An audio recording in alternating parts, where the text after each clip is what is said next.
Hi, this is Durga Sriram, political analyst. ఈరోజు Telugu Desam party వాళ్ళకు అనుకూలంగా ఉండే పత్రికల్లోనే చంద్రబాబు నాయుడు గారి ప్రభుత్వానికి సంబంధించిన ఎమ్మెల్యేల మీద చాలా స్పష్టమైన వ్యతిరేక వార్త వచ్చింది. అంటే పేర్లు అయితే చెప్పలేదు, కానీ చంద్రబాబు నాయుడు గారు ముఖ్యమంత్రిగా ఏదైతే మద్యం పాలసీని తీసుకొస్తున్నారో దానికి తూట్లు పొడిచే విధంగా, దాంట్లోంచి డబ్బులు దండుకునే విధంగా గత ప్రభుత్వ హయాంలో వైసీపీ నాయకులు ఏ విధంగా చేశారో వాళ్ళైతే హోల్సేల్గా చేశారు. ఇప్పుడు తెలుగుదేశం నాయకులు మళ్ళీ రిటైల్ వ్యాపారం మొదలుపెట్టారు అనేది ఆ వార్త సారాంశం. ఇప్పుడు చంద్రబాబు నాయుడు గారి ప్రభుత్వం కొత్త మద్య విధానాన్ని తీసుకొస్తూ మొత్తం అన్ని చోట్ల ఉన్న రాష్ట్ర వ్యాప్తంగా ఉన్న మద్యం దుకాణాలన్నిటికీ కూడా మళ్ళీ టెండర్లు వేయండి అని అంటే చాలా చోట్ల అసలు టెండర్లు దాఖలు కావట్లేదు. కొన్ని చోట్ల చాలా తక్కువ దాఖలు అవుతున్నాయి, కొన్ని చోట్ల అసలే దాఖలు కాకపోతే కొన్ని చోట్ల తక్కువ దాఖలు అవుతున్నాయి.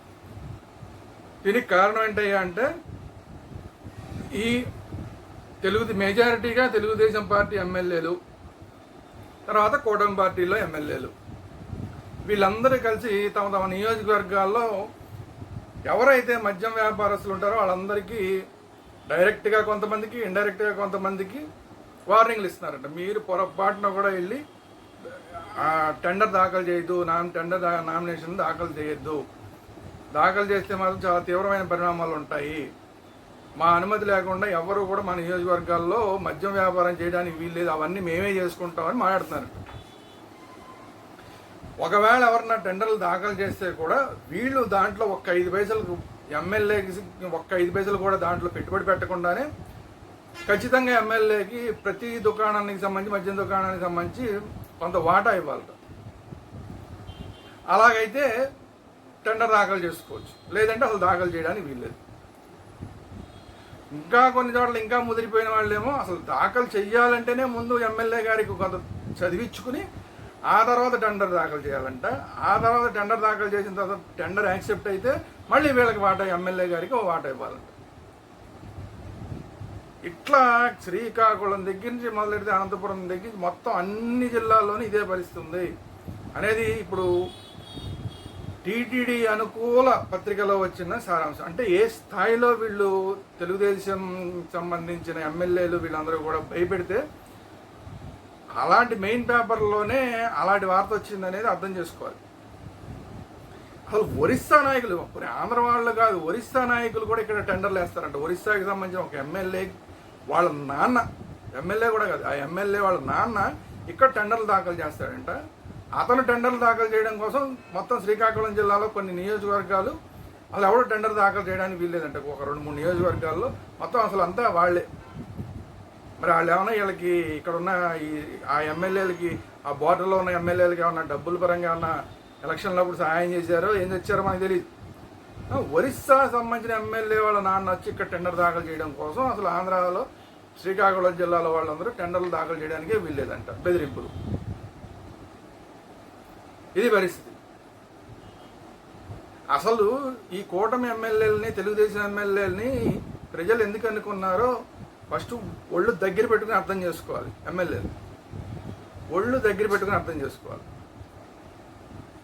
వైసీపీ ప్రభుత్వ హయాంలో ఏవైతే దాష్టికాలు జరిగినాయో అటువంటి దాష్టికాలు జరగకుండా ఉండాలి. పవన్ కళ్యాణ్ గారు లాంటి వాళ్ళు అసలు మేము అట్లాంటివి ఎప్పుడు జరగకుండా చూస్తాము అని హామీలు ఇచ్చిన తర్వాత, కేంద్ర ప్రభుత్వం కూడా ఈ కూటమికి సపోర్ట్ చేసి మేము వెనకాల ఉంటాము, ఆంధ్రప్రదేశ్కి వెనకాల ఉంటాము అని చెప్పిన తర్వాత అప్పుడు ఈ కూటమి మొత్తం కలిస్తే కనుక రాష్ట్రానికి కొంత ప్రయోజనం జరుగుతుంది. గతంలో ఏవైతే ఇబ్బందులు ఉన్నాయో ఆ ఇబ్బందులన్నీ పోయి కొంత ప్రయోజనం జరుగుతుంది.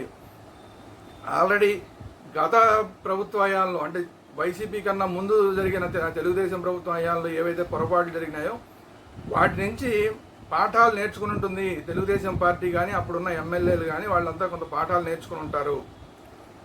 అందువల్ల ఇప్పుడు మళ్ళీ గెలిస్తే అట్లాంటి తప్పులు మళ్ళీ చేయకుండా ఉంటారని ఆశించి ప్రజలు వీళ్ళకి అధికారం ఇస్తే ఇప్పుడు తెలుగుదేశం ఎమ్మెల్యేలు, మిగతా పార్టీల కూటమి ఎమ్మెల్యేలు కొంతమంది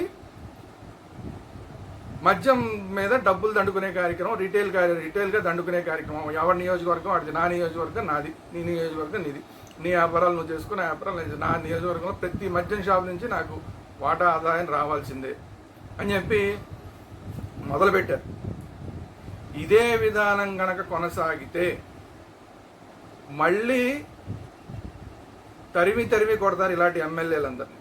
గుర్తుపెట్టుకోవాలి, అది ఏ పార్టీ వాళ్ళైనా సరే, కూటమిలో ఉన్న ఏ పార్టీ వాళ్ళ ఎమ్మెల్యేలైనా సరే ప్రజలు తరిమి కొడతారు. గతంలో జరిగిన తప్పులు దిద్దుకుంటారన్న ఉద్దేశంతో పెనం మించి పొయ్యిలో పడ్డాము వైసీపీ హయాంలో, అక్కడి నుంచి ముందు బయటపడాలని చెప్పి మిమ్మల్ని ఇచ్చారు తప్ప మీరేదో ఉద్ధరించేస్తారు, ప్రభుత్వాన్ని అద్భుతంగా నడుపుతారని కాదు. కనీసం పాఠాలు నేర్చుకుని ఉంటారు. ముందు ప్రభుత్వంలో ఎందుకు మనం పడిపోయాం, ఈ ప్రభుత్వంలో ఎంత ఘోరంగా ప్రజలు విసిగిపోయారు, దాని నుంచి మన ఎలక్ట్ చేసుకున్నారు అని తెలుసుకుని సక్రమంగా పనిచేస్తారన్న ఉద్దేశంతో ప్రజలు అధికారంలోకి ఇస్తే మళ్ళీ డబ్బులు దండుకునే కార్యక్రమం మొదలు పెడతారా? తమాషాలు చేస్తున్నారండి. ప్రజలు తిరగబడడానికి ఎక్కువ టైం పట్టదు. గుర్తుపెట్టుకోవాలి, ఏ రాజకీయ నాయకుడైనా, ఏ ఎమ్మెల్యే అయినా, ఇప్పుడు చేసేదంతా ఎమ్మెల్యేలే కాబట్టి ఎమ్మెల్యే గురించి మాట్లాడదాం. ఏ ఎమ్మెల్యే అయినా సరే గుర్తుపెట్టుకోవాలి, మీ రాజకీయం ఎక్కువ కాలం సాగదు. ఇలాంటి పిచ్చి రాజకీయాలు చేస్తే, డబ్బులు దండుకునే రాజకీయాలు, అందరినీ బెదిరించే రాజకీయాలు, మద్యం దుకాణాలు మొత్తం గుప్పెట్లో పెట్టుకుని జనాలందరినీ పీల్చి పిప్పి చేసే కార్యక్రమాలు చేస్తామంటే ప్రజలు తిరగబడతారు. గుర్తుపెట్టుకోవాలి,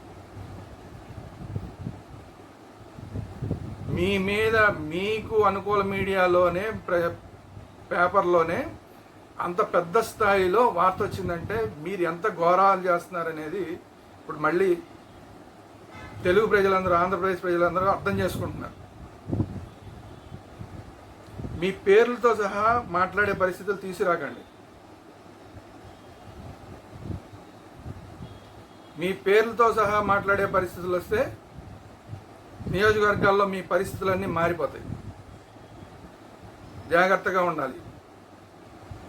ఇసుకలో దోచేద్దాం, మద్యంలో దోచేద్దాం, గనుల్లో దోచేద్దాం, మట్టిలో దోచేద్దాం, కొండలను తవ్వేద్దామని వైసీపీ ప్రభుత్వంలో జరిగిన తప్పుల్ని మీరు చేస్తే ఆ ప్రభుత్వానికి ఏ పరిస్థితి వచ్చిందో మీకు కూడా అదే పరిస్థితి తొందరలో వస్తుంది. ఈసారి మళ్ళీ 5 ఏళ్ళు కూడా జరిగే అవకాశం లేదు. ఎందుకంటే మోడీ గారు లాంటి వాళ్ళు మొత్తం దేశం అంతా ఎన్నికలు నిర్వహించాలంటే కొంచెం ముందుకు వచ్చినా రావచ్చు, పెద్ద ఆశ్చర్యపోవాల్సిన అంశం కాదు. అందువల్ల ఎక్కువ కాలం ఆటలు సాగుతాయి అనుకోకండి. మీ మీద ఎంతో ఆశలు పెట్టుకున్నారు ప్రజలు.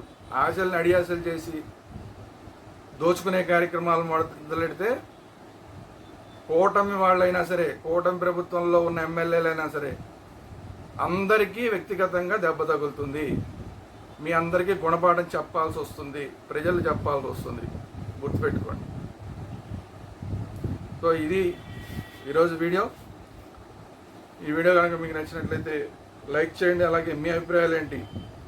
ప్రధానమైన మీడియాలోనే, తెలుగుదేశం అనుకూల మీడియాలోనే ఇంత స్థాయిలో వార్త వచ్చిందంటే ఈ ఎమ్మెల్యేలందరూ ఎలాగా రెచ్చిపోతున్నారు అనేది మీ అభిప్రాయం ఏంటి? లేదంటే వాళ్ళు అలా రెచ్చిపోవడం కరెక్టేనా? మీ అభిప్రాయం ఏంటి? మీరు కామెంట్స్ రూపంలో తెలియజేయండి. మన ఛానల్ని ఇదే ఫస్ట్ టైం చూస్తున్నట్టయితే ఇమీడియట్గా సబ్స్క్రైబ్ చేయండి. అలాగే ఒక కామెంట్ ఇవ్వండి, ఒక లైక్ చేయండి.